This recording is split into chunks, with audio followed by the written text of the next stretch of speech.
Well, I'm very glad you got here early. I didn't get here early.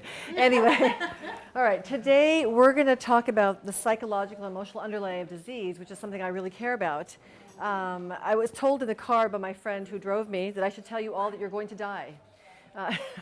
Hopefully, not soon.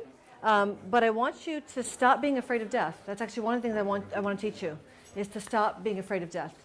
Because death may be inevitable, that's a true statement, but how you live between now and the time you die is really important. And it's also really important to recognize that most things that are considered to be killers are not. Okay? They don't have to be. They are, but they don't have to be. So I'm starting off kind of backwards compared to how I usually start off, and I'm starting off with the leading causes of death.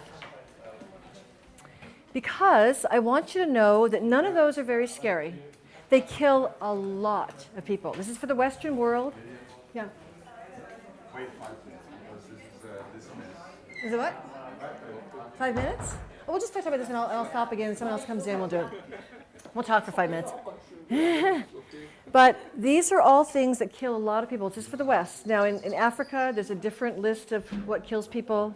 In Latin America, there's a different list slightly. But in the Western world, this is the same list, whether it's in Europe or America. This is from America, it's from the Center for Disease Control. And I will tell you, of all of those things that are dangerous, one is missing. And it's number 4, but they don't put it on here. And number 4 is people that are killed by medication. Okay? That's number 4. They don't put it on there because they list the cause of death as the disease that they are treating. But they don't list it as a cause of death, but it's number 4 on the list. That's an absolute fact, okay? So a medication kills a lot of people. That's one of the ones that scares me a lot, okay? You see people who are taking medication and their eyebrows are falling out, you got a problem. You just flat out know that because there's too much medication. And you see old people who are over-medicated all the time. And you'll see that they have a heart attack, which of course is a serious thing, but they're given usually 3 to 4, sometimes 5 drugs. And a new survey came out of heart doctors who said that they know they're over-medicating, but they're afraid of getting sued if they don't over-medicate and try to give them everything. Now that's a scary thought. Instead of making them well, they're afraid of getting sued, so they just give them 4 or 5 or 6 drugs. And they're making them sicker than they were from the heart attack. Do you see what I mean? My mother had a stroke. They gave her so much medication. They gave her cholesterol medication. She doesn't have high cholesterol. And she got so weak that she fell and had a TIA because of it. And I kind of went, if she hadn't taken the cholesterol medication that made her so weak, then she wouldn't have, you know what I'm saying? She couldn't get out of a chair. They got her off that. She's really good again. And so I'm seeing a lot of medication problems, and I want you to be aware it's number 4 on the list. It's not listed. It'll never be listed because the pharmaceutical companies don't want you to know that. And to give you an example, I think it's called paracetamol here, but in the US it's called Tylenol. Paracetamol is one of the most dangerous drugs ever made, ever. It is literally so bad that if you take 2 paracetamol, and you drink alcohol, a relatively small amount, a couple of glasses of alcohol, you get liver toxicity, bad. Okay? If you take a lot of Tylenol, you can actually die. It's worse than eating mushrooms that are poisonous. And a lot of children are being over-medicated with Tylenol. It's one of the highest causes of death in children because children are being given cold medications. And the parents are also afraid of the fever, so they give them fever medication. Both have Tylenol. The dosage is too high, and the babies die.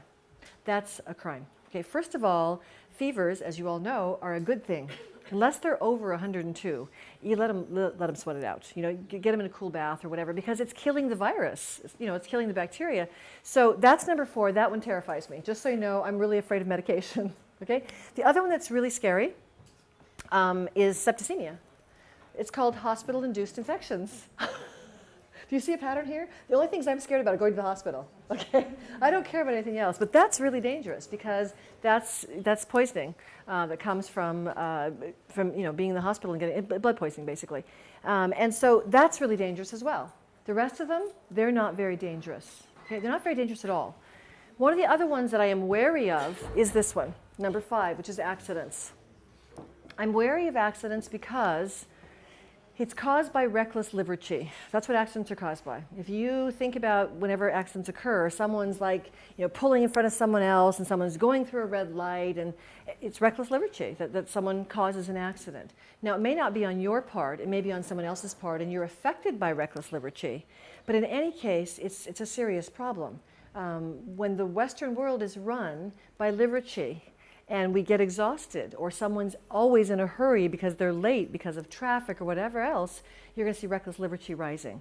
And that's liver qi without a focus, and it's like, rah, rah, and that's when you trip and fall and slam on your brakes and all of that. So that's one of the ones that I do think we have some control over. The other two, there's not much control over them because they're happening to you from someplace else. But this one you have control over.